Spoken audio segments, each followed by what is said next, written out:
Alrighty, Roshan, welcome back. Podcast number 3. Thank you. Good to be back. I'm excited for this one. Yeah, me too. They say that podcasts, that if you make like 3 or more podcasts, then you have like made it further than like 90% of the podcasts that start these days. All right, let's go. So this was our line to see if we kind of keep going, you know? All right. So, dude, I don't know about you, but I am so excited. One day away from the NBA season. Mm-hmm. This is the best time of year. Football's in like full swing. The NBA is about to start. Well, maybe the best time of year is closer to the playoffs. So I don't know. Yeah. But I would put like after Christmas, and like that's when everything's in full swing. March Madness, you know. Oh, true. That's seasons. true. But this is a good time, I think, especially if you're a fan of the NBA. And I gotta say, I think this is from a user experience standpoint. I am so excited to see the NBA on Prime. Oh, the yeah. NBA on Oh, my NBC. We get the Round Ball Rock theme back. Yeah. It's gonna be a lot more accessible. It's gonna be more fun. And yeah, I'm ready. Yeah, dude. Yeah, no, it's a big moment for the league, especially with so many different conversations. I thought the biggest thing that would happen this decade would be expansion, but I hear things about like different leagues in different countries. Like it feels like we're on the edge of like an iceberg, kind of, or on the tip of the iceberg. But I really hope that with all the things, positive and negative, right, Cap Circumvention and stuff, that Silver's able to guide us kind of in a way that keeps my favorite league going well and steady. Well, we'll see about that, but I'm happy to see how other networks cover the NBA. So, yeah, for sure. Cool. All right, so today's idea, kind of what we talked about, is going to be the annual One Piece Away podcast. So just to give a little bit of context, what we're looking at today is any team that wants to be successful, in the NBA and in any sports league, but particularly in this one, you need roles you need to fill a like certain amount of role. I know the league changes and each team in each era looks different, but across eras, you need a guy who can be your like superstar. You need floor spacers. You need rim protectors, things like that. So in this One Piece Away podcast, we're going to talk about teams that are one piece away, whether it's from championship contention or taking the next step. And we can kind of go from all different angles. And I think this is going to be open-ended enough that we can like double it kind of as a season preview, while also still getting like niche enough and having fun about certain discussions. So I'm excited to see I think that we could have some really different angles on this, which is going to be nice because a lot of times we have kind of the same takes. Yeah. So I'm excited to see where you go with it. Yeah. But yeah, if you want to kick us off, and then we can just go back and forth. Okay, sure. So not all of my picks are going to be like championship contenders in the true sense. Cool. I like that. Just teams that I think like they need this to happen to take the next step. That's with the exception of my team that I'm going to talk about. This one is a championship contender for sure. Starting off hot. And it's the Cleveland Cavaliers. My question, I think the missing piece, or really I think what could determine whether they can make that championship run is can Lonzo Ball stay healthy and stay a positive contributor. Preseason, we've had a few preseason games happen now, and I mean it's a small sample size, but he looked good, and I think like the way he passes the ball, he sees angles. Like I've always been a fan of Lonzo's game. It's just a question of like staying healthy and things like that, and I think he brings an element to that team that is really, really valuable in terms of like a floor general, and can feed they have like shooters like crazy, and he can feed those guys. Yeah. And it adds a different dimension, I think, to that team than what Donovan Mitchell does, or if Darius Garland misses time or comes off the bench. Garland in that playoff series against the Pacers, he was hurt. He played hurt. He also missed games, and if that happens, I think they're in better hands with someone like Lonzo than maybe someone like Ty Jerome. But with Lonzo, the big question is, can you stay healthy? and so I think he's going to be a big piece for them. I'd probably more off the bench if they're going to make a championship run. That's a great pick, a great start. Definitely, I like what you highlighted about how he brings an element to their team that they don't have. Even though obviously I think we both agree Mitchell and Garland are good guards. I wouldn't consider them like more the classical kind of point guard archetype, right? Yeah. As Probably Garland a little bit, but I mean Garland definitely, but no, Mitchell probably more of a traditional shooting guard. But they have so many like pieces for a passer to work with movement shooting, shooting in general. Evan Mobley, great shooters. If you look at their roster. Oh yeah, absolutely. But and then you also have like the lob element with Mobley and Allen. Like if Jared Allen can run the floor and Lonzo can work well in transition with those guys, and so I think that's a different element. There's also another part of it that, and I don't know if like. I have a feeling most people kind of think this way. Lonzo's had a weird relationship with fans. When he came out and there was all the like Ball brothers, just energy. Yeah. And then can he shoot? Can he not shoot? And then of course being in the Lakers will make you a polarizing player. Yeah. But at this point of his career, after the injuries he's gone through, and how much I like love his defense, I think he's a smart player. I'm rooting for him really hard. So there's also that element to it that I want your prediction or your like thought. Yeah. I want it to work out. You know? Yeah. True. Yeah. I think. No, definitely rooting for him, and you hate to see injuries like play a part. I think Lonzo very much has not played to his potential in large part because of those injuries. Yeah, I think if you look back to like those first like up until Christmas Day with the LeBron and the baby Lakers, and it was LeBron and Lonzo passing the ball, running in transition. Lonzo with his weird shot. Yeah, but they worked so well together. You know, LeBron was averaging like a 30, or I don't know about 30-point triple-double. He was averaging a triple-double until he got hurt. And I think Lonzo, like, at that point looked like he could be maybe, even at that stage, maybe a number 2 on a championship team, or maybe he could, like, number 2 on like a LeBron-led team, or maybe grows into like a true, but someone who can have like be an all-star guy or somewhere close to that. And you know he hasn't done that yet, but now we get to see him on a contender with a valuable role, and I'm excited to see what he does. Yeah, that's a really good one. I sometimes. I like look back at like inflection points in NBA history, like when Thunder traded James Harden, right? Yeah. And I think about like this one in particular, like that Lakers team before the AD trade, was actually kind of nasty in hindsight. Yeah. Like they did an unbelievable job of like drafting and developing, or not developing, but drafting like these players who like would become like real guys. Yeah. And I think about like if you just surrounded LeBron with some smart guys who have kind of versatile skill sets. With tenacious defense, right? Lonzo, Caruso. Obviously, I don't know if I'd consider Randall in that category, but still a really good player now.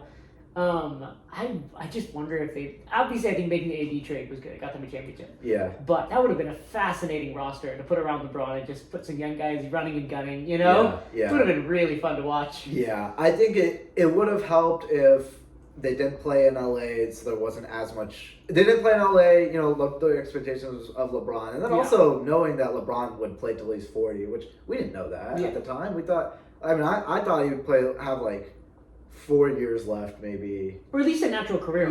Yeah. Where at this point he'd be like a sixth man. Maybe. Yeah. I think he's been with the Lakers like 7 or 8 years now. It was before 2020. Well, because it was after the. Yeah, it was 18-19. And we're 25-26, so it's. I think this would be the 8th season. Yeah. Which is, you know, that's the stint of his Heat and second Cavs stint combined. Yeah. Like, that is a long time. And he's still playing at the level. But not to make it about the Lakers. But, yeah. Yeah. Every podcast we say that, and every podcast we have to spend at least a few minutes. But yeah. Okay, a fun one. A good one to get us started. That was I like My first one was not necessarily going to be a team that I think is a championship contender, but in light of what you just shared, I think we can start off hot and then we can kind of go down from there. Okay, I have it's going to sound controversial, but I hope it makes sense after I give you some context. Okay. So the team that I am going to use this one piece away exercise, which sounds like terrible coming out of my mouth, is the Thunder. Okay. But I'll tell you the angle that I'm kind of thinking about. Okay. There's this weird pattern that I've observed, or that's, I guess, just been happening across this kind of NBA parity stretch.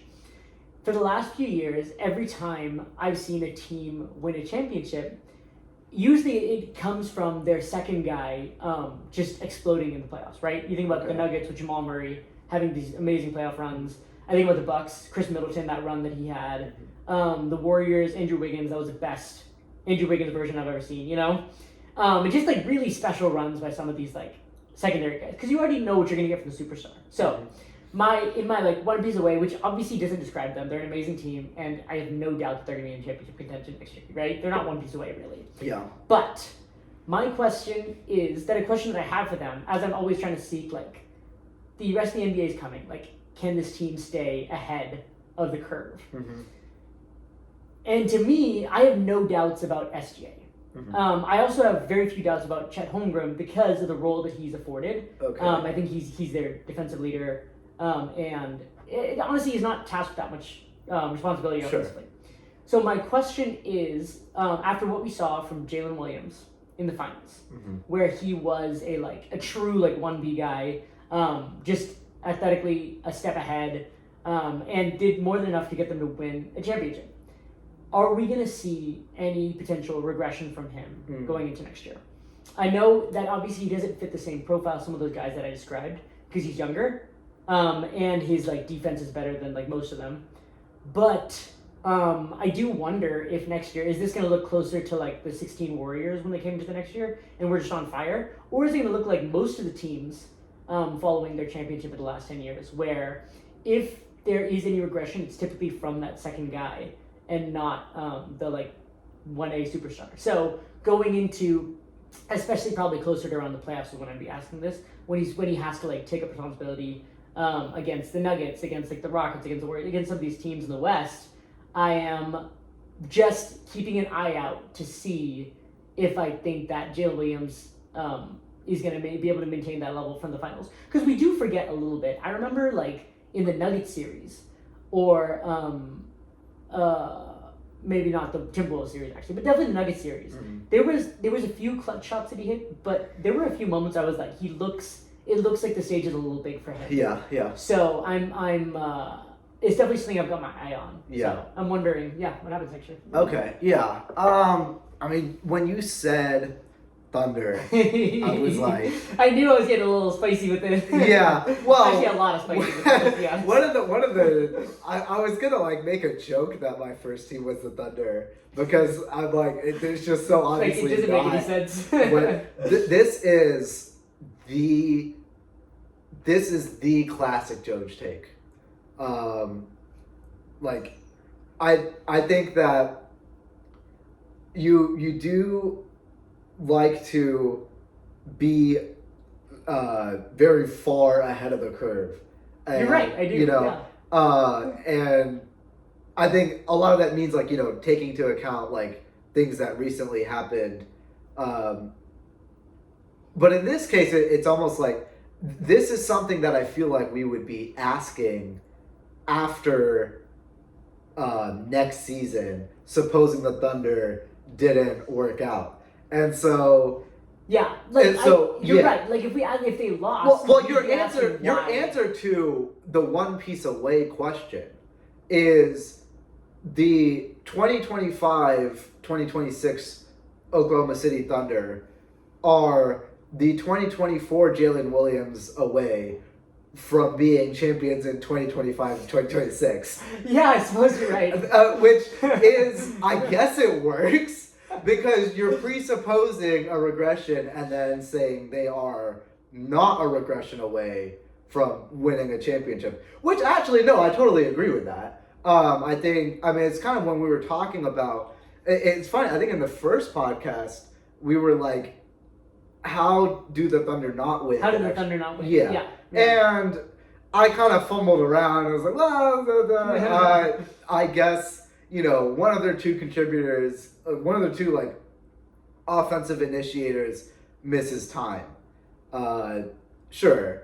Or if one of them is just not good. And that one that is not good is not going to be SGA. It's just not going to be SGA. It would be Jalen Williams. I think, like, look, does that mean that I love the take or that I think it's going to happen? No, not necessarily. Do I think that Jalen Williams has shown he's capable of producing the brightest moments? Yeah, I do. For sure.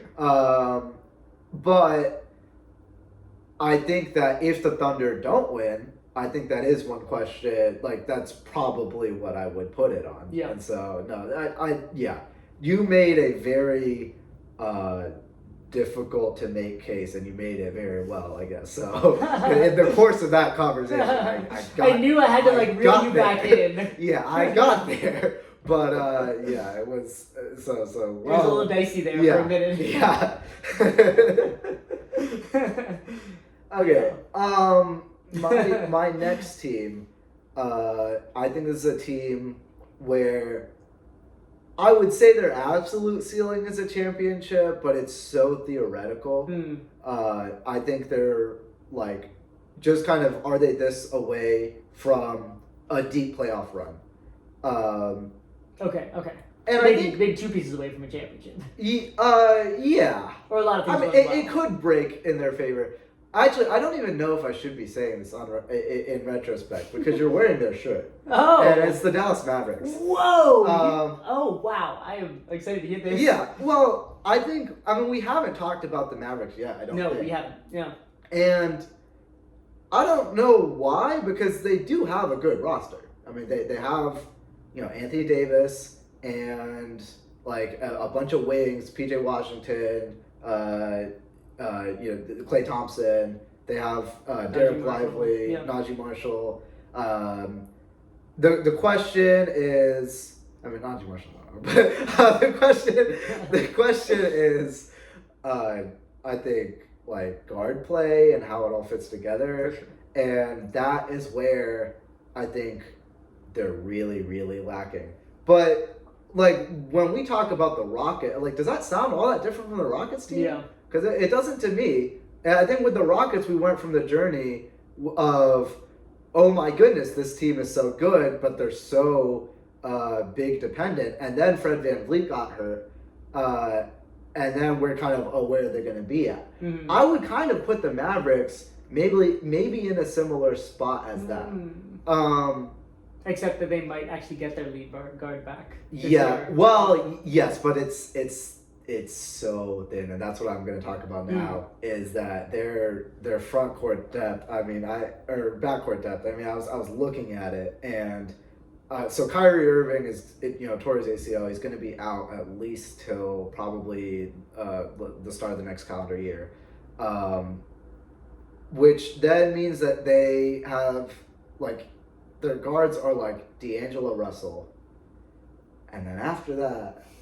Okay, including that too. We're still let's not pretend like that. D'Angelo Russell, and then it falls off too much. I'm just talking about guys that it's like, you can initiate an offense, you can bring it up the court. And with D'Lo, we don't even know if he could do that in the playoffs, but like regular season. Yeah, at least getting you through, getting some minutes. After that, we have Max Christie, who I like, good 3-and-D guy. I don't really want... a guard or more just a wing? I think he's like 6'5". Okay, so maybe you don't in between. Yeah, he's one of those bigger, like, but he's not a guy that is an offensive initiator in any respect. What's his name? Jaden Hardy. Kind of similar boat there. Yeah. More 3-and-D, not a guy. I certainly don't want the ball in his hands for too long. Yeah. In the game. I promise you, I looked at this roster and that those are the guys. Seriously? Yes. So Max Christie, D'Lo, yeah, and Jaden Hardy are the guard prospects. Yeah. And I mean, obviously, Klay Thompson's probably going to be a guard like in this team. But he's notoriously not the ball handler he is not. in this team. Yeah, they have one ball handler. Yeah. They have one. Who can be the guy to fill the void. And I think what they're going to have to ask, who they're going to have to ask to fill that void is Cooper Flag. Yeah. And I gotta say, I don't love it. I don't like taking a guy that you're trying to grow and mold for the future and asking him to be like an immediate contributor in a very specific way. Mm-hmm. I don't know if I like that. On the other hand, sometimes if you take these really, really talented guys and you put them in unique spots and you challenge them in very unique ways, it can maybe bring the best out of them. Yeah. Where is Cooper Flag going to fall in that? I don't know. But the headline is Cooper Flag, the playmaker. That is, I think they're going to have to rely on some of that, which is going to be, I think, interesting. But Flag, like that, to me, I don't really see that as Flag's game per se. Like I think he's good. He can obviously initiate to an extent. He's good in the post, but like, and this is what happens with guys who like grow up and they're the guy the whole time. Is a lot of times like that's taken the form of when I watch Cooper Flag, it's like Cooper Flag has the ball, Cooper Flag is going to score, or he's going to do something like that. And I think he's going to be asked to like maybe play out more in the perimeter, maybe get like, guys involved in a more point guardy type way instead of a more like, Cooper Flag go score or go make the pass to score type of way. Yeah. And it's interesting, but I think they're going to have to see some of that if they're going to stay afloat in a very crowded West, and if they're going to rely maybe on some of that in a playoff series. I think that has to happen. Oof. I like that you're talking about this. This is such an important question. I mean, the potential is there. I think that from everything that we've seen about Flag, like I'm excited about him as a prospect. Like people keep talking about how at every stage he's like been the youngest and he's always like overachieved. Yeah. And so I really think that the ceiling of this guy is like pretty unbelievable. Yeah. The question is like doing it at the NBA level as a rookie. Like you mentioned, like there's some guys who are like special. Yeah. I mean, the list is for being able to do that. Yeah. The list is really, really, really short. You know. Yeah. I do wonder if there's like some rookie year, how Paolo looked when he came out, or Tatum looked when he came out. You know, if there's like that level, I'm obviously not going to make like LeBron comparison or anything like that. You know. But if there is that level in there, considering you're right how talented this roster is, it's gonna be interesting. Yeah. I really like that you make the Rockets comparison actually, because like thinking about it more, like the Rockets, we branded them as contenders before Van Fleet went out. Yeah. But then you remove Van Fleet and then you add Flag to the Mavs. Yeah. I wonder. You're right. There might not be that much of a gap between them. You know. But it all kind of comes down to Cooper Flag, the playmaker. Yeah. I think it's to be honest, it's maybe a little telling though that like I looked at it and the Rockets were very front court heavy, and then they had an injury happen in the offseason, and the Mavericks had a whole offseason to fix this problem, and they just got D'Angelo Russell, which just goes to show how awful it is. But they're they're good. Their calling card is going to be defense, and I mean it's going to be suffocating. They're probably they're gonna have Anthony Davis at the 4, and maybe have Lively at the 5. Yeah. I think their front court is massive. Yeah. I think Gafford is still recovering from an injury, but when he gets healthy, if I remember correctly. But yeah, it's going to be, which we say the same thing about the Rockets, and so it's about, can their offense not be in the mud, and Unless, I mean, barring something like maybe Anthony Davis returns to bubble form and starts hitting 40% from three or something. Yeah, I don't know. I'm not gonna bet on it. Like I'm not gonna immediately bet on it. Although I mean, I guess if maybe that's what he's done in the offseason if he's planning on playing as the four. But no, Cooper Flag, it will probably have to be stretched in very unique ways. Yeah. Another thing that you mentioned that I think is important to talk about with the Mavericks specifically, but also for a lot of other teams in the West, is how kind of loaded the West is. And I bring that up just to say that with Cooper Flag especially, like, he doesn't have a runway. Yeah. You cannot afford to have a bad stretch in this West. Yeah. A bad stretch will move you from the 3 seed to the 8 seed. Yeah. Like you either like you stay steady the whole season and you get one of the 6 playoff spots. Yeah. If you have like a few bad weeks, it's over. Yeah. Well, yeah. You're going to be up against the Thunder or the Nuggets in round 1. Yeah. No, that's a great point, and that's exactly why I think it's so important that he gets going right now, because the Mavs are looking at 3+ months without Kyrie Irving in a team that I said that they don't have any guys. So, Flag has to be some sort of playmaker already right now. I think if they're going to, if they're going to like be a top seed, like a top 3-4 seed, which I think is their potential. So, yeah. The potential is fascinating, but that's how I feel about so many of these teams in the West. We haven't even talked about so many of them, but I like that we're talking about the Mavericks. I think it's an important one, especially if Flag comes out and looks like some of the guys say he might. Now, I do want to say one thing about Flag, and I kind of had this in my list of like just takes to throw at you at the end. Yeah.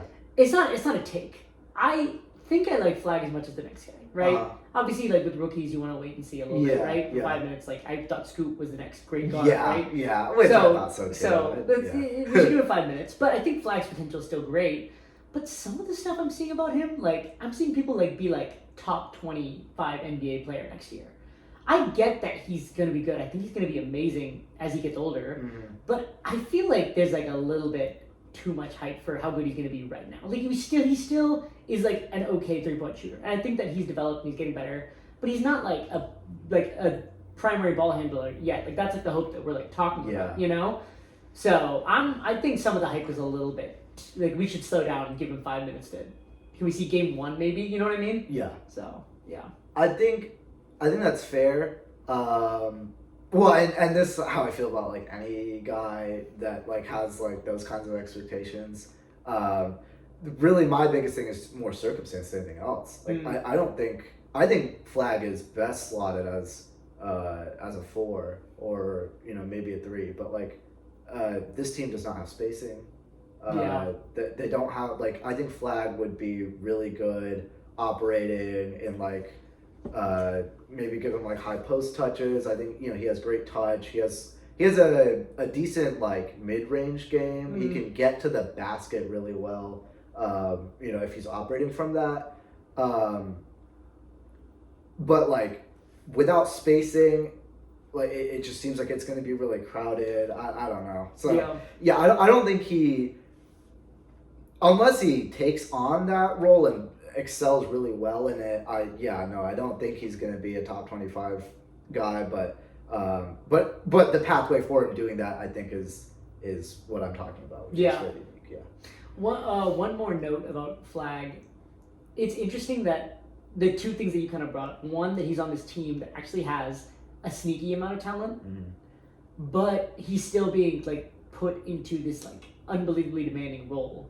Which usually I associate that with teams that have no talent and they need him to do everything. Yeah. But they have a lot of talent and they still need him to do everything because of the weird circumstances. Yeah. But the other thing that you bring up is if they really want to hit their ceiling this year, which as you mentioned is maybe like contending, they need him to like fill a role that he shouldn't be ready for. Yeah. But we'll see. Yeah. So, that's a fun one. All right, next up. Is the team that I originally texted you about, that I'm always excited to talk about because I think they're so well constructed and they're a fun, interesting makeup, is the Hawks. I have a few questions, right? One, can Quinn Snyder bring out the best of Porzingis? I don't want to see Mavs Porzingis. I want to see Celtics Porzingis. You know.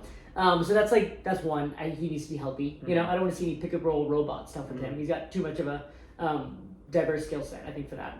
I also want to see if Jalen Johnson comes back healthy. I want to see if Dyson Daniels has any more to him offensively. You know, like does he have any ball handling energy, or is it just like the 3-and-D kind of stuff? But I bring all that up to say that none of it really matters as far as the Hawks for actual contenders go if their number one guy, Trae Young, isn't that guy. I mean, that's the real question around this team, and that's why I think this roster is well constructed to answer that question.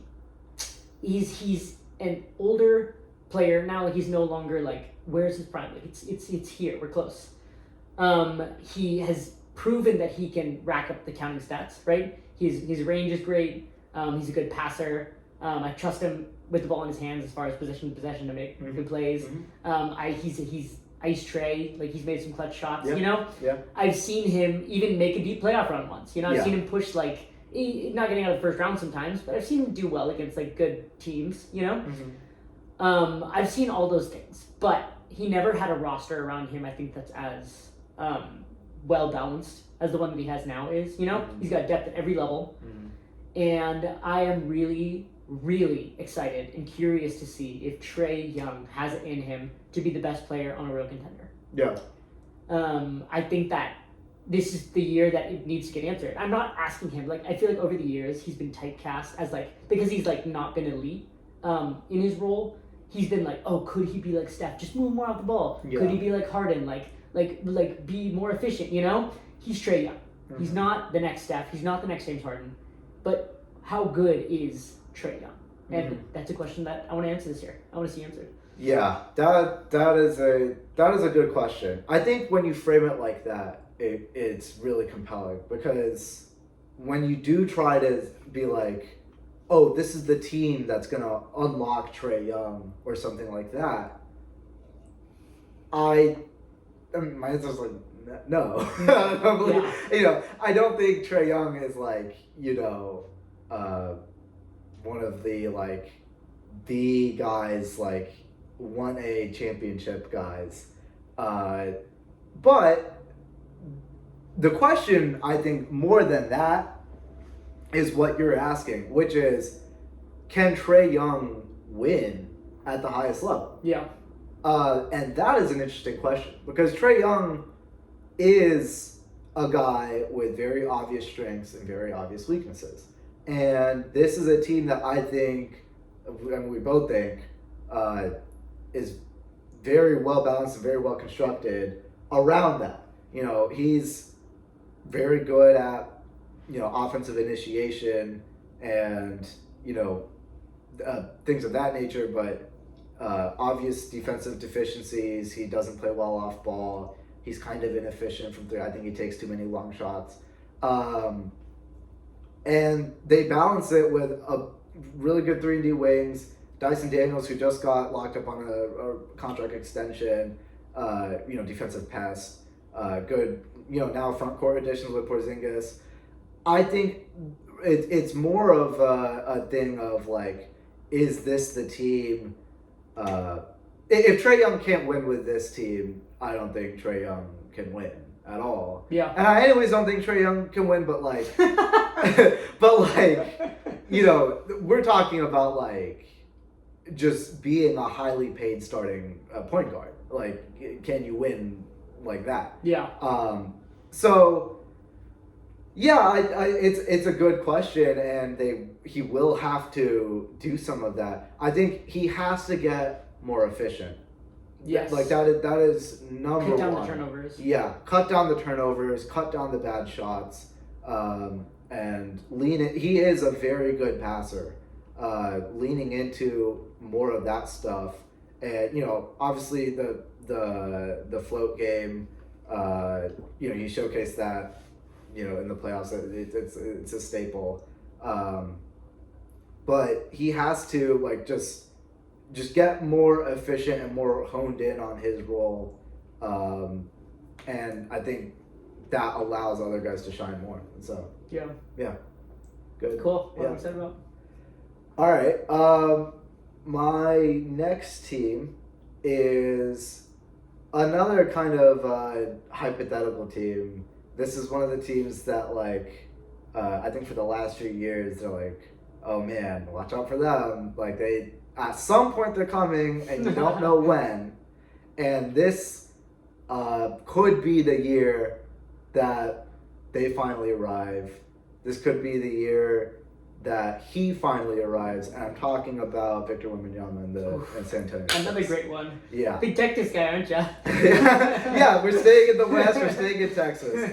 But this is, I mean, obviously, the Spurs have been very patient with Wemby's development, and they have taken him, which I think has worked out, and they're taking him on this very slow ramp.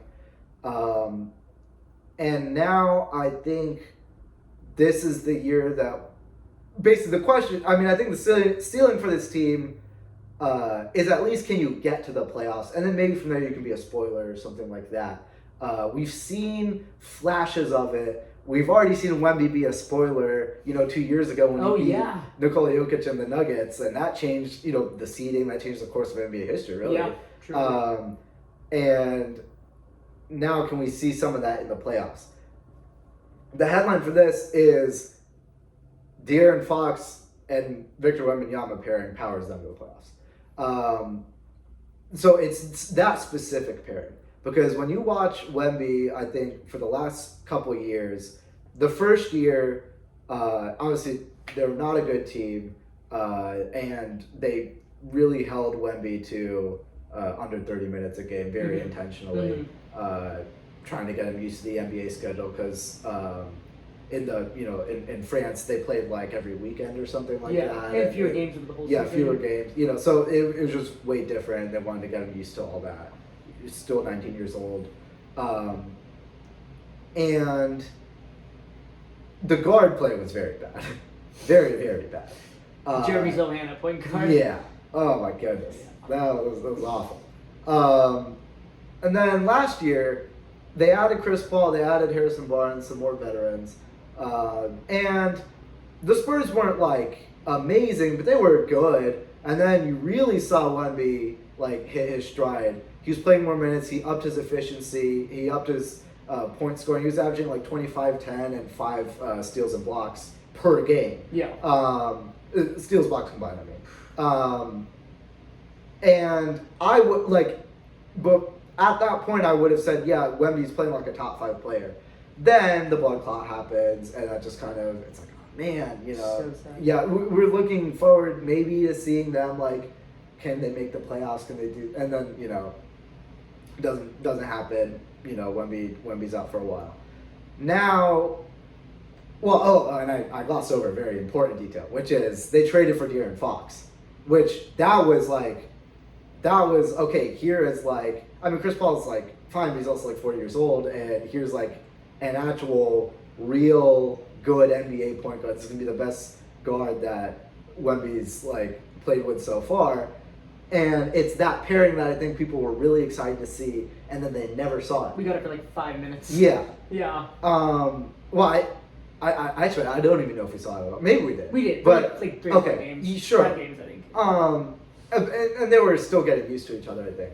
But now we get to see if that recipe actually works. And for Wemby's part, apparently he's been out, training in Shaolin. Yeah, joined a monk, and then he met up with Hakeem and Kevin Garnett, and I from the preseason stuff that I've seen, I don't know if you've seen this. It looks unreal, the aggression that he's going to the rim at, and that is so scary. Yeah. If he is able to take advantage of his length more and get to the rim. But I already said Wemby was a top 5 player last year. My question isn't really with Wemby. It's as always, it's been with the team around him. Because I think if you look at the Spurs, it's Wemby and it's De'Aaron Fox. And then after that, they're really relying on some older like veterans like Kelly Olynyk or Harrison Barnes, and like the depth is maybe not where you would want it to be. Stephon Castle won Rookie of the Year last year. He'll play an important role. Luke Cornett, who they got in free agency. Yeah. But like it's not Keldon Johnson, but it's not the like some of those guys I like, but like it's not like, oh, this is the team around Wemby.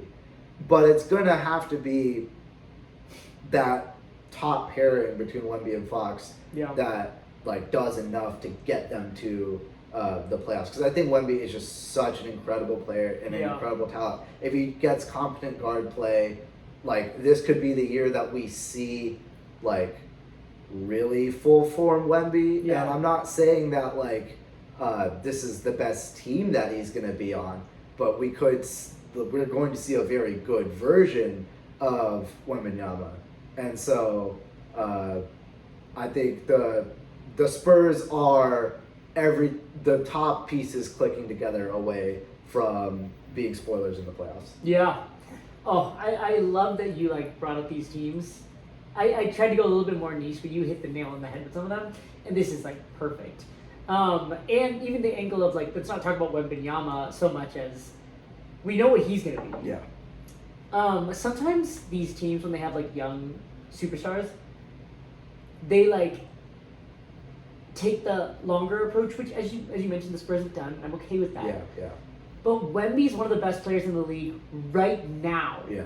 Some of the stuff you're right that we've seen in the preseason, Yeah. like the weight stuff, Yeah. like he's like started bullying guys a little bit. Yeah. And there was one play I saw where he was on the 3-point, like close to the 3-point line, and had picked up his dribble. It took like a one step, like reaching in, like layup, and it was just unfathomable. And she's still doing the thing where like somebody goes into the paint and then they just like do the nope and turn right around when he's like in front of them. Yeah. It's incredible. And you're right, like De'Aaron Fox is the player who like we really need to see do well next to Wembanyama. Yeah. The other guy that I don't know that you mentioned that I have my eyes on is Dylan Harper. Okay. I don't know if you've seen too much of the preseason stuff with him. No, but he's really. already giving like big-bodied, like smart, slow. Whenever I make a comparison, I'm not trying to say he's this player, but shades remind me of the kind of Luka Cade, like don't hurry me up, I hurry you up. Lead guard kind of vibes. And he already looks like he could be something this year, you know? Okay. Yeah. But yeah, I'm a De'Aaron Fox guy, and I really hope that they can stay healthy this year. Yeah. Is Fox out to start the year? I thought there was some injury or something about him. It was like a hip thing or something. I don't recall. Nothing too major, if I recall.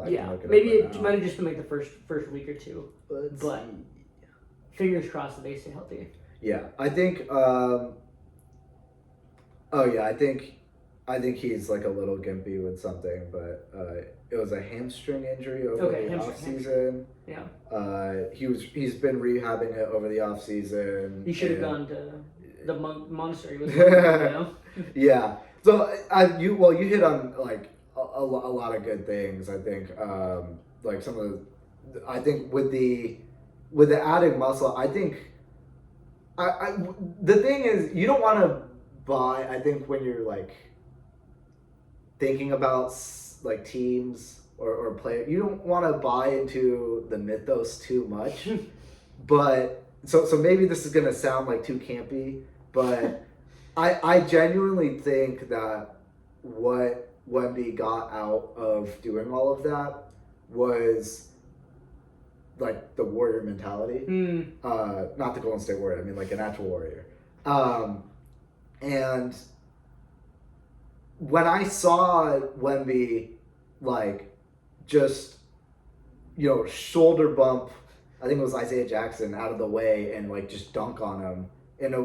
It's an aggression that I've like really never seen from Wemby. Yeah. And that's when it hit me like, oh, I wonder if like that's why he did that. And again, I don't want to buy into this stuff like too much, but I really think that could be what he was trying to do, is like just be more aggressive mentally. Yeah. And like that's the kind of thing that he's playing into. Because the thing with Wemby is that like, and this has always been like you have to bully him out of his spots and stuff. Just make it tougher. Because we've seen guys that like shoot over you before and are tall, and those are anomalies in themselves. But with what like Wemby's not just a 7, 4, 5, 6 version of Kevin Durant, whatever he is. We don't know how tall he is. He's not just that version of Kevin Durant. Like when you get that long, you should be able to do like Kevin Durant is Kevin Durant because he's really freaking skilled too. And Wemby like has to unlock his height more to be that guy. And if he's able to be more aggressively getting to the rim, because he's so long and can get there in one step so easily, like that just unlocks a whole bunch of other things. So that's number one. And then the other thing that you talked about is just kind of when are the Spurs going to actually be in go mode? And I understand, obviously, the rookie year, taking it slow. I understand that. Second year, they actually put somewhat competent guard play around Wembanyama, which was good to see. They got better results out of it. They make the trade deadline swing for De'Aaron Fox, and like that to me is when they were more ready to be like, okay, let's go. But I'm absolutely in the same boat as you, in the sense of like, you have, in my opinion, a top 5 type player who's making $13 million a year. And like, make it make sense. I know. So that is a scary prospect, and like that is when you should. Now I think he's shown what he can do. Now you can maximize that. Now you can be in that real go mode. And so it starts with the Fox Wemby pairing, and then they'll see where those pieces around them go. You mentioned Dylan Harper. They have other young guys that I talked about. But I really think the Spurs now, there's no reason why they can't be in go mode right now. And so they absolutely should be trying to win. No, you're absolutely right. Like the time for like developing him and like getting cute and being smart and like doing it the right way and all steps of the journey, I don't care. I want you to try to use every gimmick and cheat code and everything that you can to win this year. Like don't spend time trying to develop Harper if he's not ready. That's the point. Do your best to win right now. So I don't know much about their coach. I know he's been around Popovich's system for a while, but that's a question mark for me. Can he maximize their talents, right? Especially in a spacing limited kind of offense. You have to be kind of smarter as a coach, I think. But something I'm curious about, most like generationally good players, when they're young, have like a run that kind of comes out of nowhere. When LeBron went to the finals pretty early on in his career, Luka's Western Conference run when he beat the Suns, that didn't make a lot of sense to me, but it happened. You know, I'm curious. Like we don't really talk about the Spurs as like Western Conference contenders, but if Wemby stays healthy and as good as we think he is, regardless of the roster and coaching around him, I mean, I would hesitate to pick against him in the playoffs and against there's a lot of teams that I think he could just run over.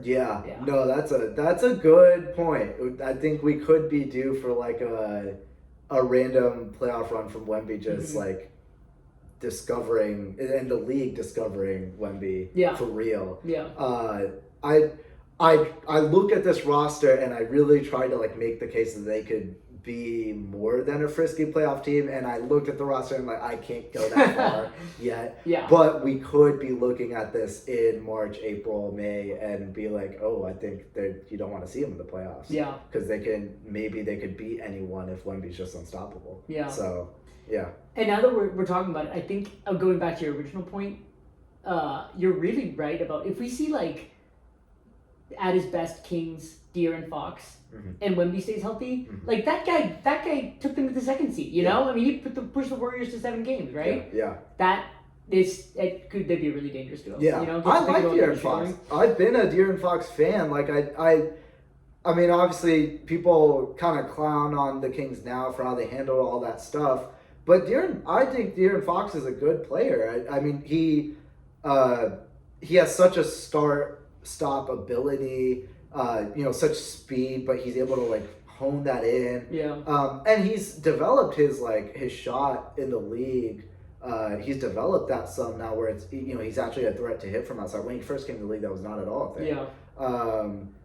And so I mean he's a total complete NBA point guard and a really good player. And we last year Wemby looked good, and a lot of that, in my opinion, was just from the fact that you had good guard play around him. It wasn't even necessarily Competent guard play. Yeah, exactly. It wasn't necessarily that Wemby was like all that much better. I mean, he was. He got more efficient, but when you give him those gimmies under the basket, when you feed him the ball, and he's not just standing there calling for the ball, it's stuff like that.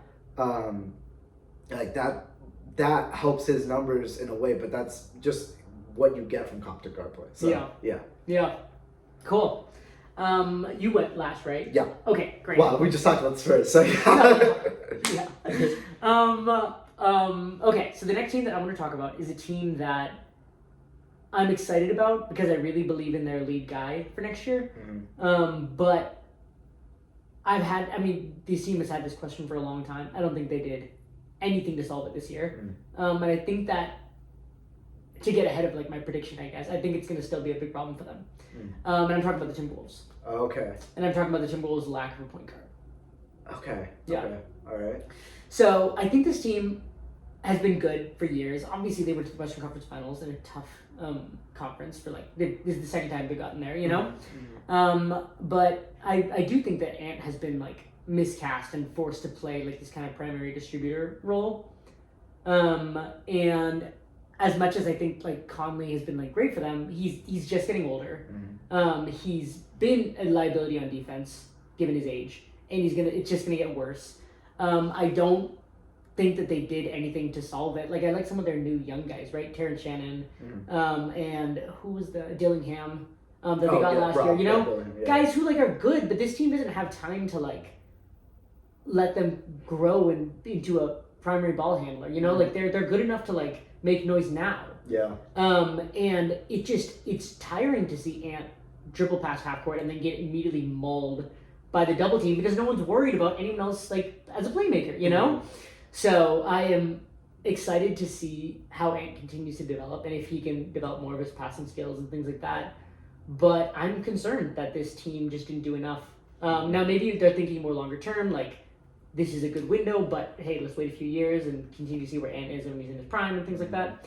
But kind of in the same vein as the Wembanyama conversation, Anthony Edwards is good right now. You don't need to get cute with it. Let's try to win now, you know? Yeah. So that's the thing I'm concerned of, and I think that they're more than one piece away, but that's a really big one. Yeah. So what would you see as because I think this is kind of where I landed with it too, is what do they need? I have a hard time with the Timberwolves because it's well, you have the rim protector, anchor of the defense in Rudy Gobert. Yeah. And you have the elite scoring threat, in Anthony Edwards. And I mean, I guess you could say better guard play, but do they need more of a scoring guard, or do they just need a guy who can get other guys involved? Who are the other guys that they could get more involved, like Julius Randle or Naz Reid? Yeah. I don't know what piece they could get to unlock a better version of themselves. Yeah. Because I mean they go every year, and I mean last year I was even more down on them. I think that because I was kind of on this train last year, and they kind of surprised me in the playoffs, and they played better. They got a little lucky. Yeah, they did. but I just don't know where they can go yet, and I don't think there's a move out there that can unlock it this year. I think sometimes it's just about waiting. Sometimes it's just about waiting for the right guy to become available, or to to get more depth, to hit on some draft pieces. Sometimes it's just about that. They lost, Nickeil Alexander-Walker this year. They lost, those depth guys, and I mean, you're right. I don't really know where they go from here. Yeah, I think if I could take a stab at your question, yeah, you might be dead on that. Like, it's wrong to overpay for the guy because you just need someone to fill the role rather than waiting for the right move. Yeah. But if they could get someone, like, I think about the Rockets maybe like 2 years ago, when they picked up Van Fleet. They're a young, kind of like emotions driven team.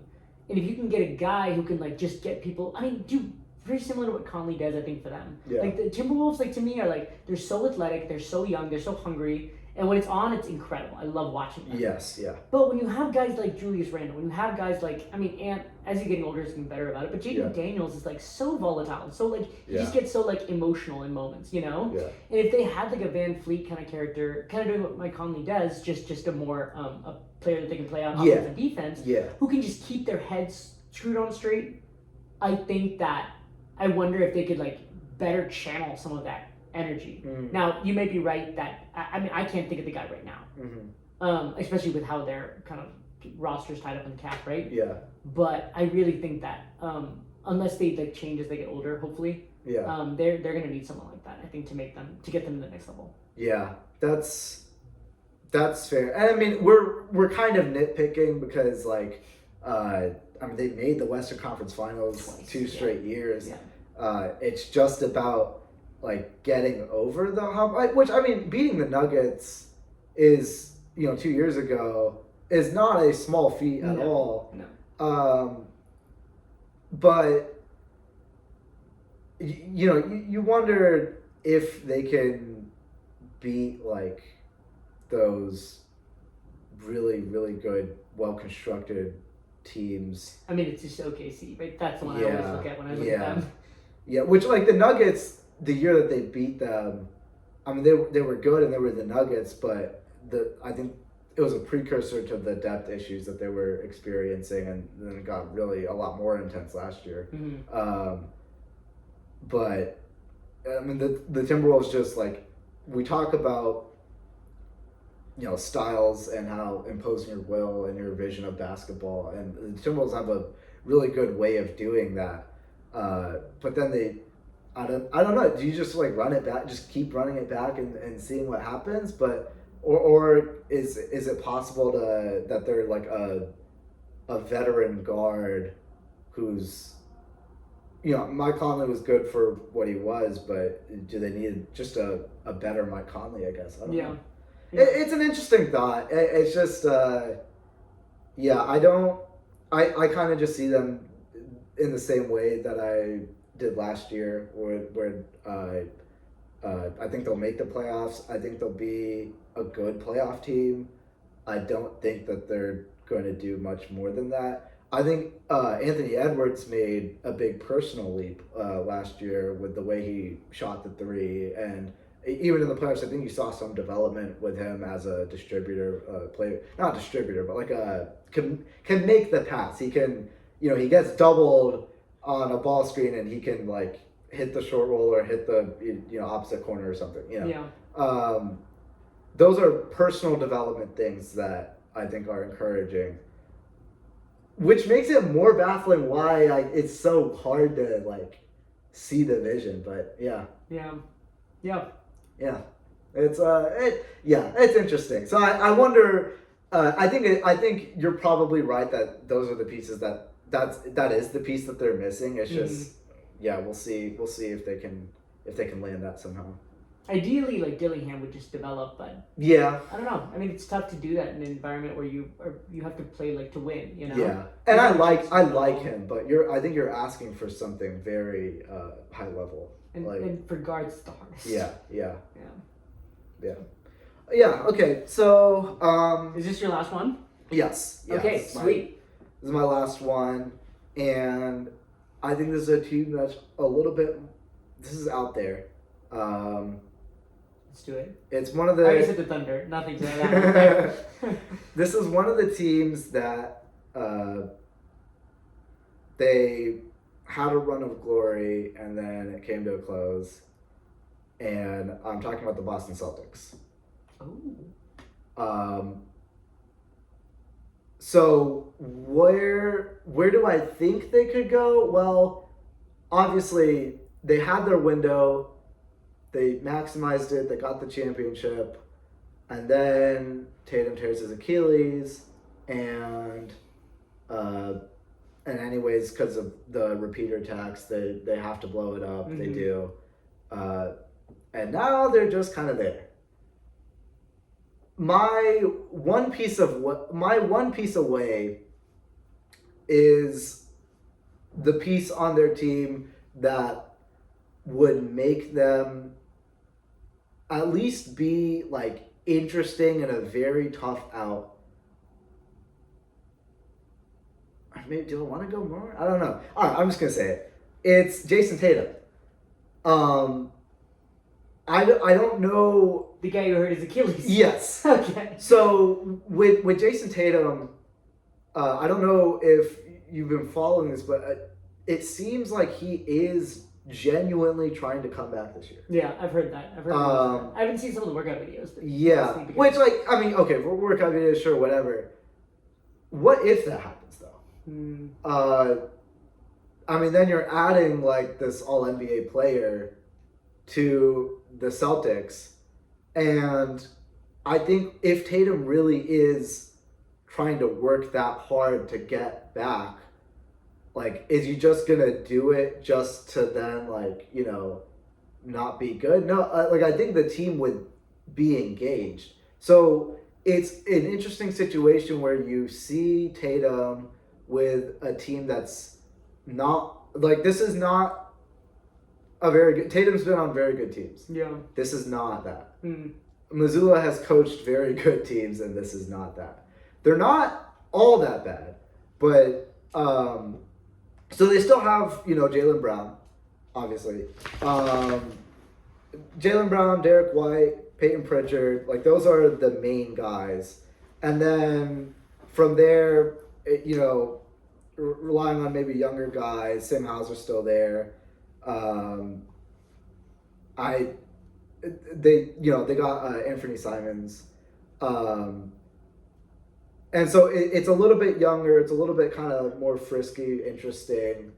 But what if you add Tatum to that team? What does that look? What if Jason Tatum plays like the 1B to Jaylen Brown's 1A, and then they just swap roles like that? Like, I mean, they still have continuity. They're still the Boston Celtics to a degree. They don't have Porzingis and Al Horford, sure. Yeah, Andrew Holiday, but they got younger with Anthony Simons. They're probably going to play more of those young guys throughout the course of this season. The East is wide open. Yeah.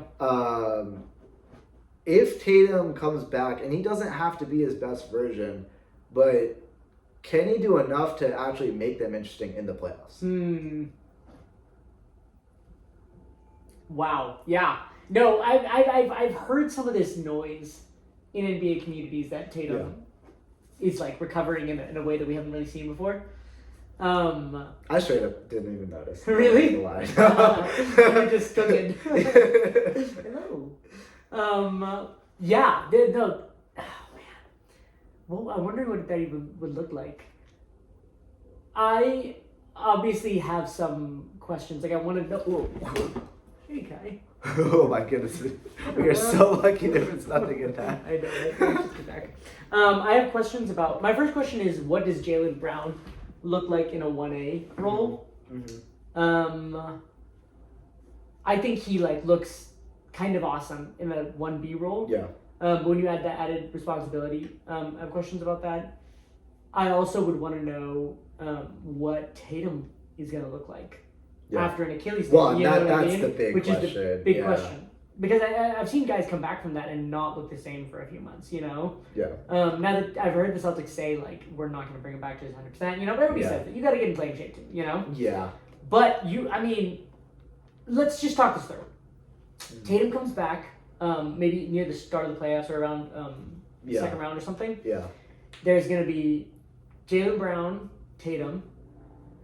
Assuming they don't do anything, you have Peyton Pritchard probably starting at guard, and Simon's next to him, I'd assume. Yeah.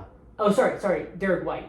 And Simon Derek White. Yeah. And then somebody starting at center. Hopefully not Xavier Tillman. Yeah. Well, that's where. So if we want to compare the two teams, where they really dropped off is the front court. Yeah, you're right. They lost multiple pieces. Yeah. Well, they lost multiple. They lost Porzingis, who was always kind of in and out of the lineup with the injuries, but like it's just it's nice what we have here. You know, that's the luxury of the super team. Yeah. But then they lost Al Horford, who was he was there for a long time. You know, mainstay.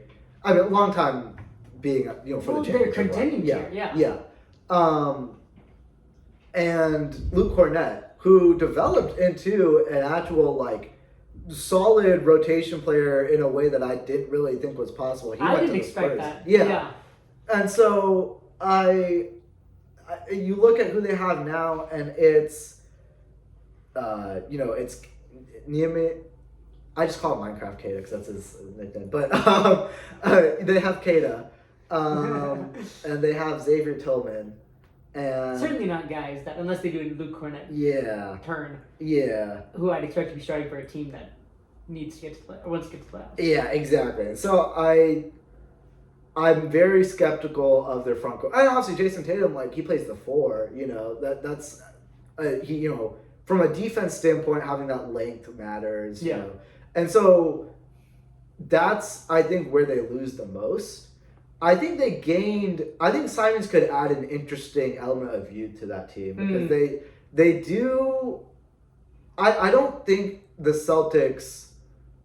Like, they played a very routine, methodical version of transition. So they were good in transition, but it was just kind of different than what you normally see. Yeah. They were good in transition because everyone could hit threes. Yeah. It's not in the kind of Rockets way of being good at transition. Where you're just athletic and yeah. Yeah. And so that kind of adds more of an element. I think Peyton Pritchard is going to handle a lot of ball handling duty. That's going to take pressure off of Jaylen Brown. So I think I'm most concerned about front court. And that's where the Celtics can't just stop everyone from driving and be all tall and all shoot threes and all put the ball on the floor. You know, because now you don't have Horford, you don't have Porzingis. Even Cornette, who couldn't shoot, but he was still able to play within the system. They utilized him in the dunker spot very effectively. Mm-hmm. You know, he's not there. How do these other guys that I'm really not sure what their roles are as typecasting them as big men? How are they at an NBA level at least? I don't know how those pieces fit around the system, and I think those are the questions that Mazzulla is going to have to That's what he has the season to answer and find solutions to. Yeah. And then when you add Tatum, if you add Tatum, that's when it's now we have firepower. Yeah. I almost, as you're talking about it, reflecting on their super team. Yeah. I almost would be excited to see Tatum enter into a really flawed team. Yeah. If they have a terrible front court, and let's see if he can put the team on his back. Yeah. And fill in for a team that is really missing a critical position or two. Mm-hmm. Can we add to this story? Is he just going to be good when the rest of his team's good? Yeah. Or can he adjust and do something more? You know. Yeah. Which I think I think in his time it's very interesting because you saw him develop. I think he got a lot better as a passer. You saw him develop in very interesting ways that a super team would need someone to develop. This is a good But the most fun version of Jason Tatum is the guy that's doing everything. Yeah. You know? Yeah. Like, it's not Jason Tatum on a super team. It's Jason Tatum, you know, being 6'10", shoot over you, can get to the rim at will, Yeah. can just do everything. Yeah. And that's the guy that you want to see, which sucks that he tore his Achilles then. Because, I mean, I am not having those kinds of expectations. I'm just wondering, you know, if they even play him at all, can he be enough of a factor to then be like, oh, the Cavs or whoever the 3 seed's going to be, they draw the Celtics. Tatum comes back. And Tatum comes back, and there's an upset happening. Yeah. Like, yeah. something like that. It's a weak conference, which means it's a weird conference. Yes. Yeah. Yeah. So if like, it would just really suck for a team if they, you know, it's a weak conference and you dominate, and then you get there, and then suddenly Tatum comes back, and if they play how well, annoying that would would be so annoying. That'd be so bad. Yeah. You're like the Cavs. You brought up to some record, and then they get their 2 All-Star wings. Yeah. The other question that I'd have, which I guess isn't related to Tatum as much, but Brad Stevens, I think we can all agree, is a really smart executive, and the like magic that he pulled with getting Derek White, and realizing what kind of a player he was. If you put him in a different system, right, outside of that San Antonio Spurs kind of weak team. I really wonder, and I've thought about this. Obviously, like Tatum and Brown are such a powerful tandem, and I think that it's good for the NBA when those guys are at least contending, when the Celtics are good.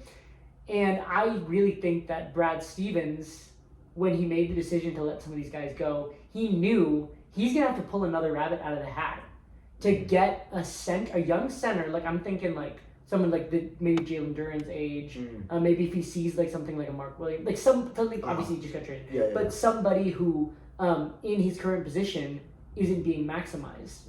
And if he can get something like that, similar to what he did with Derek White, to try to extend his team's window.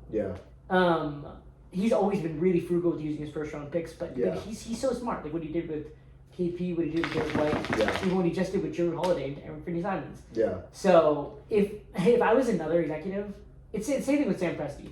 If Brad Stevens calls me about a guy, I'm like, all right, this guy's way better than I thought. Like, what am I missing? You know what I mean? But I really think that not just this year, but over the next few years, as Tatum hopefully comes back and stays healthy, that's something that they're going to need to look at, because they have a window now, you know? And the Celtics, like, they're not going to be buyers this year, but if you're thinking about like a move on the margin that shores up the front court, something, because I think people are saying, oh, what if the Celtics like tank or something, and I don't think they're going to. I don't know. Maybe it's just a. I don't really know. You're right. Yeah, I just don't see it happening. I don't think the bottom's going to fall out of the team the way that people are thinking. And Derek White, by the way, is another guy that I think we need to talk about more, because he's going to be have more of that role. We're probably going to see him, you know, put the ball on the floor. I don't think he's going to like fundamentally change as a player, but I trust him to like, his efficiency is scaled every year. Exactly. And so you trust him to put the ball on the floor. You know, you have other initiators, so it's not like he has to do everything, but you're going to see him in more of an expanded role than I think you've seen him before. And so the Celtics might be like interesting, kind of like to watch. People are kind of sick of them and the brand of basketball they play. I know I was for a little bit, but they might be kind of interesting to watch this year. So it's funny you bring that up. I almost think that like what happened last year with the Pacers makes me a lot more amenable to what the Celtics do, because I was worried when the Celtics won. Like every team is now just going to be like jacking up threes and doing layups, right? Like that's the only team on the will have. But after watching Halliburton, I'm almost like, oh, this is like their own variation. Maybe there's like other things to it, you know? So it's funny how narratives just form. But yeah, okay. My last team. I mean, this team is almost like a meme to me in some ways. but I think that they could have been and should be, all things considered, they should be a contender. Okay. But they're not. They're absolutely not. And I want to talk about the Bucks Okay. and their lack of actual NBA players. Okay. Okay? All right. They are not one piece away. Yeah. They are 4 pieces away, and by the 4 pieces I mean their other 4 starters. No, I'm kidding. Obviously, Yeah, Miles Turner's a right. real NBA Yeah. player. But thinking about this team and the way they've been managed, like, almost makes me mad. Like, I look at the Nuggets and what they did over the course of the offseason to, like, make smart moves around Jokic. Mm-hmm. And the Bucks have such an unbelievable player. And everything that they've done is just try to kowtow Yeah. and try to, like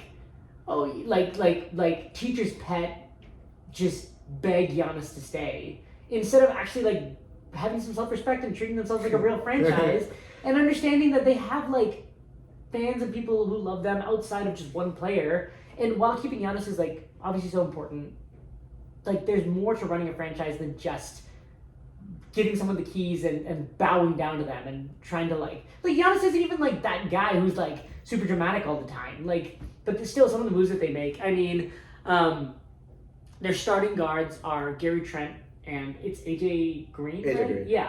Yeah. Who's like they're like fine NBA players on the right night, but, like, not anything that moves the needle. Kevin Porter Jr., who is, speaking of volatile, like, and then Miles Turner, who I think is a really good player in the right situation. But the key word being the right situation. I have seen Miles Turner next to another big, and I think that the way to maximize Miles Turner is to put him in a situation with, like, a lead guard. Someone like Haliburton who can get him the ball, who's not tasked with too much responsibility, but the right amount of responsibility. I don't think that the Bucks have a team that maximizes his skill set that way. They're just hoping that he can do his best Brooke Lopez impersonation. Yeah. And like, this team is just different than that one. Miles Turner is different than Brooke Lopez, and there's no Tyrese Haliburton on this team. Like, Giannis is a good passer, but he's not, like, that, like, spread the floor. Yeah. You know, I can shoot. I can also pass. I can, like, he's a freight train. Yeah. And Miles Turner's in the way. You know, so I think that the way that they've been constructed is just terrible. And I know we've talked about them before, and I know this really isn't the spirit of the exercise. But it just makes me upset because, in a sense, like, I still think that they could be, like, one piece away because of but that just speaks to how good Giannis is. It doesn't speak to, like, how good Giannis and, like, the other 3 pieces are, you know? Yeah. So, I just wanted a moment to, like, vent my frustration about how this team has been constructed and continues to make just deplorable decisions as far as roster construction goes. Yeah, I'm with you on a lot of it. And I think, like, look, we've done, like, hot takes and we've done, like, one piece away, and I keep looking at this team, I keep trying to buy into it. I'm like, there are people who are high on them, and, like, I can't get there. Yeah. I just can't. I mean, I don't know. They were not outside of Giannis. They were not formidable last year. The Miles Turner fits because he can shoot threes and block shots. Guess what? That fits with everyone. Like, Yeah. He will probably typecast into, like, a better version of Brooke Lopez, and that pairing worked very well. But where are your guards? You know, where's the rest of the spacing? Like, I mean, I guess Gary Trent, AJ Green, but I mean, the defense. yeah. Oh my goodness. Yeah. I mean, outside of which I guess you're just hoping the front, like, you're just hoping the front court play, like, cleans up everything. Which, I mean, those are 2 incredible defensive players, so maybe. But, like, I don't see the firepower. I don't see it. I don't know. I continue to not see it. I think that the Bucks understand how important Giannis is. They understand how important it is to keep him happy.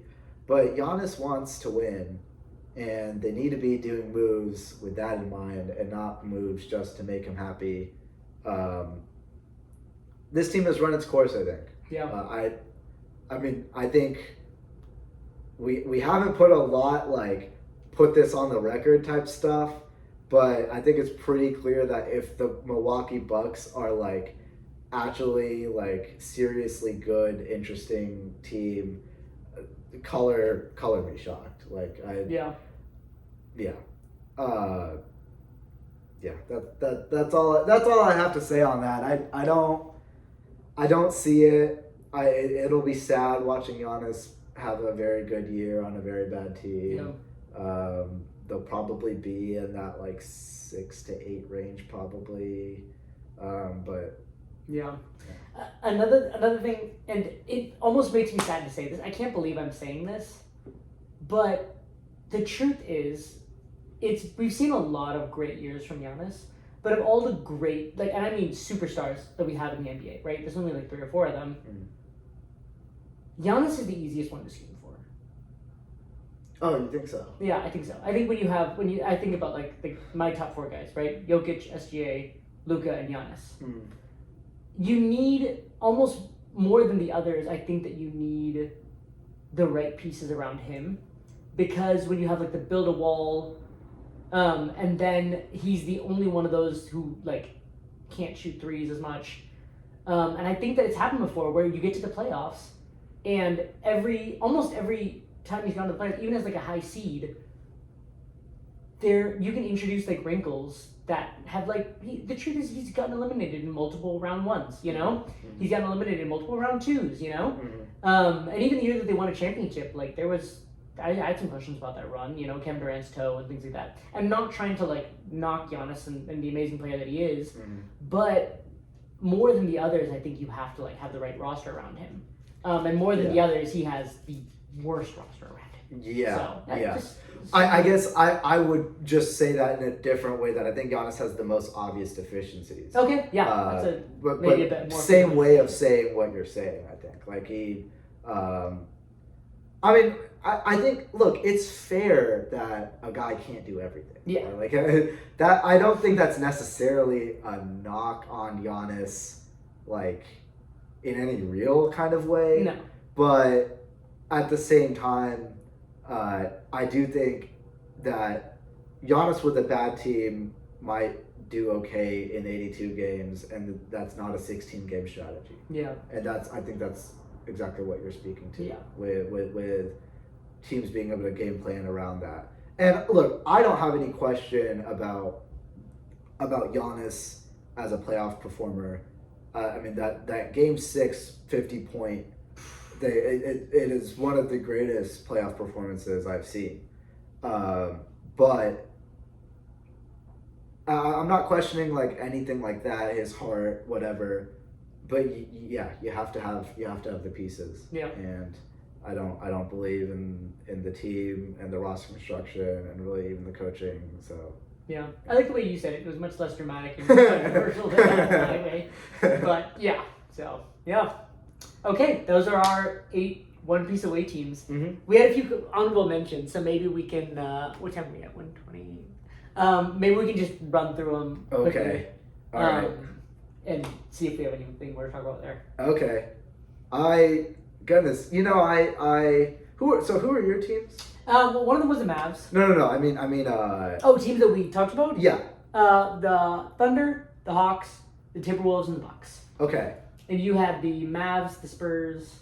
Cavs, Mavs, Spurs, Celtics. Cavs, Mavs, Spurs, Celtics. So those, I think you picked some really interesting teams that I didn't think you were going to talk about, because my honorable mentions, at least 2 of them, I thought for sure we were going to talk about. And so, do you want me to run through all of them? Or? Maybe go one at a time. Okay. Quickly. Well, the first one I think is the Houston Rockets. That was that. You go. Well, probably because we've talked about them a lot. Yeah. I mean, that was kind of a big thing last year. So my honorable mentions are just kind of like things that we've mostly, for the most part, things that we've talked about that I think like fit really well here. So with the Rockets, stealing the championship, I think the piece is Reed Shepherd for the reasons I talked about. So very interesting updates, by the way. So one is actually Ime Udoka.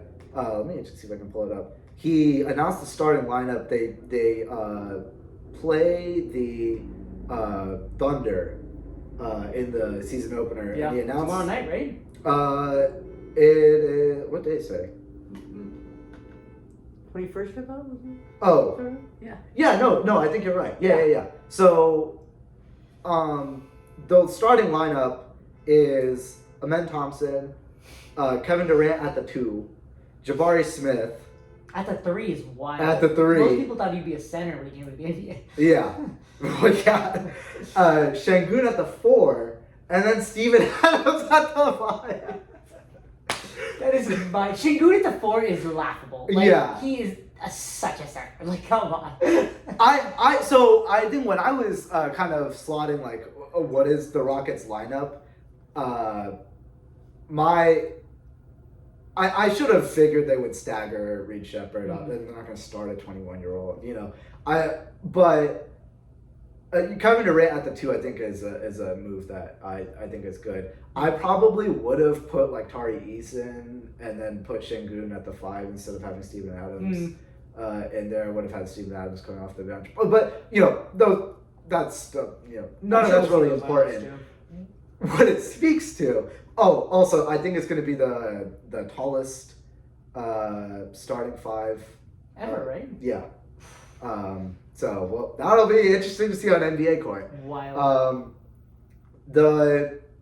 But it speaks to kind of what I talked about with Reed Sheppard being the interesting guy. The other development that I would want to talk about is his performance in the preseason. Mm-hmm. He dropped I think it was 26 points. And a lot of that actually came against starters. So it wasn't just, beating up on scrubs. But it was he played a very complete NBA game. Yeah. And it wasn't in the kind of he's flying around catch and shoot stuff, which is maybe the label that he got in college. But what I said that they would need from him is a little bit more of a complete offensive role with being able to put the ball on the floor, being able to make the next pass, not necessarily being the guy in any kind of way. They have all kinds of, Kevin Durant, Ben Thompson, they have guys, Şengün obviously, they have guys that can do that, but they need Reed Sheppard to just be able to connect and to be on the NBA floor to add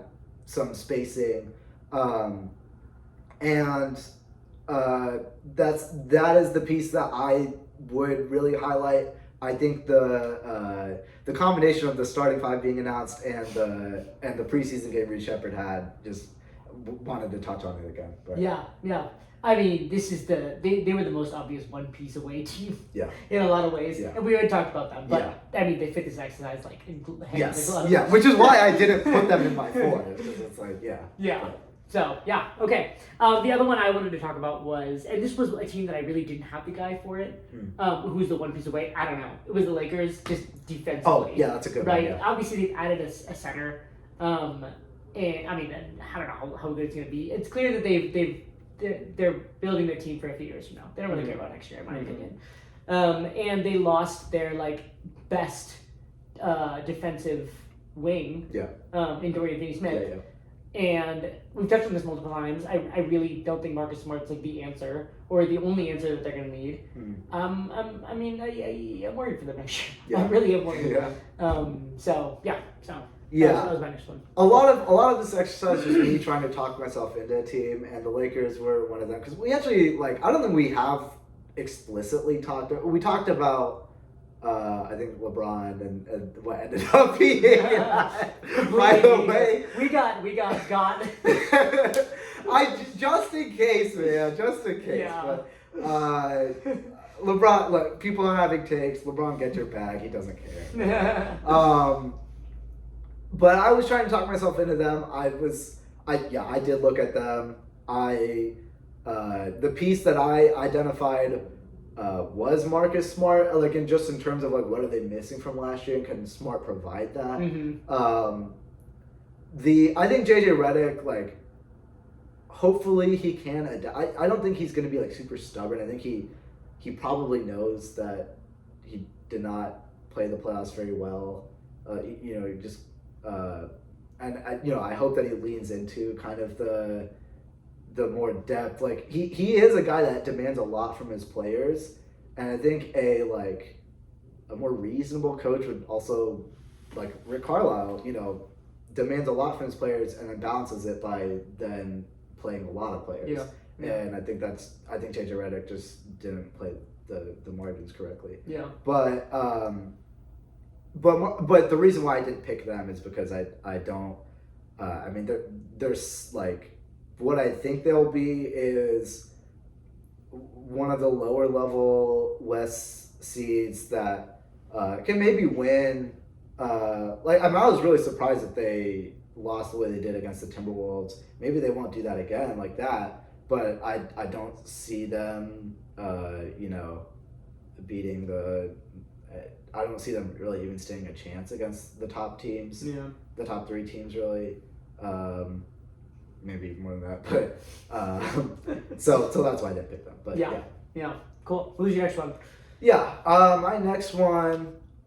So I think I have one that's kind of interesting. I'll save that one for later. Okay. The one that's that we is not as interesting because I think we've talked about it a lot.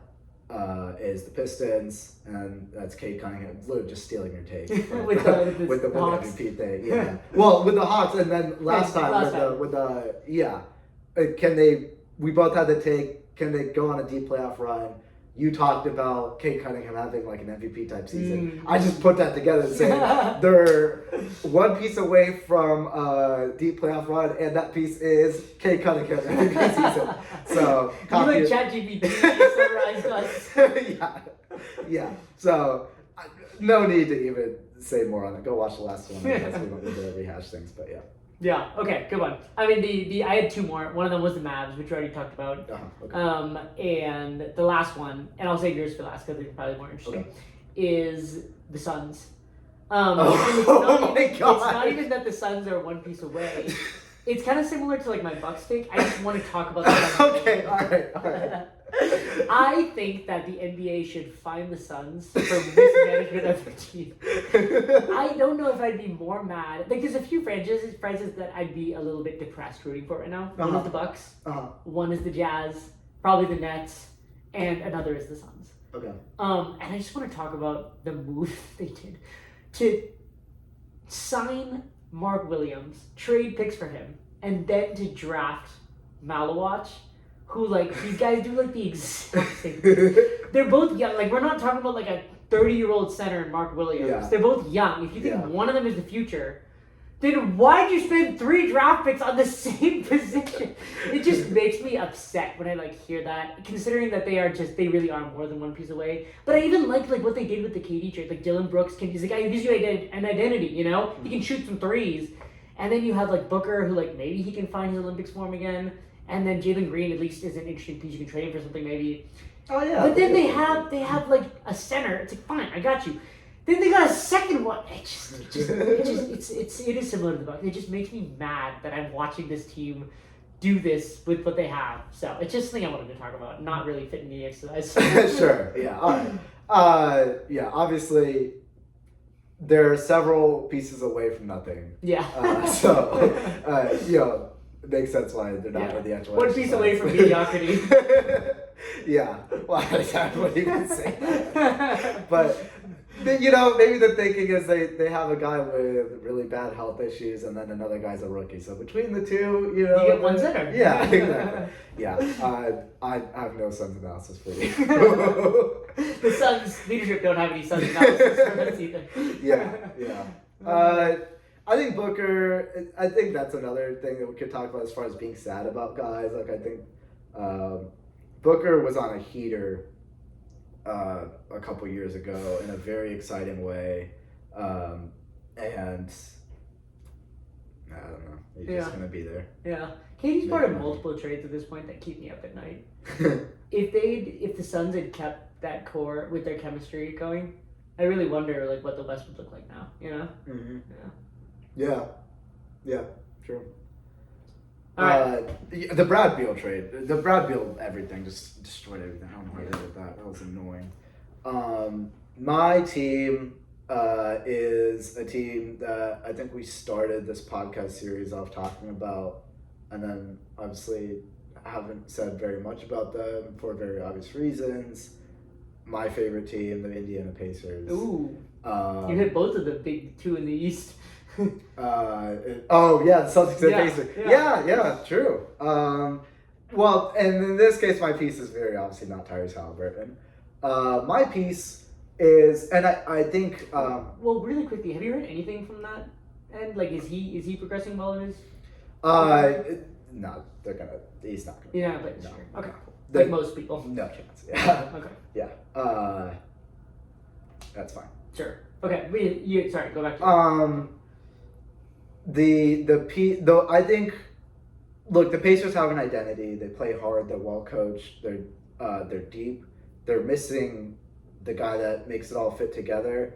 But it goes beyond Tyrese Halliburton. Tyrese Halliburton's in the DNA of the team. You see that when TJ McConnell comes in and he adds his own brand of intensity to the game.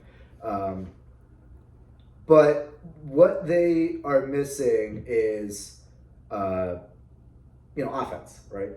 And I think a guy that maybe doesn't do the same things but can fill the role, not that role, but like fill the void, is Benedict Mathurin in a big way. I think this is his year to break out, and he had a phenomenal preseason game the other day. I think he went 11 for 12 from the field, if I remember correctly.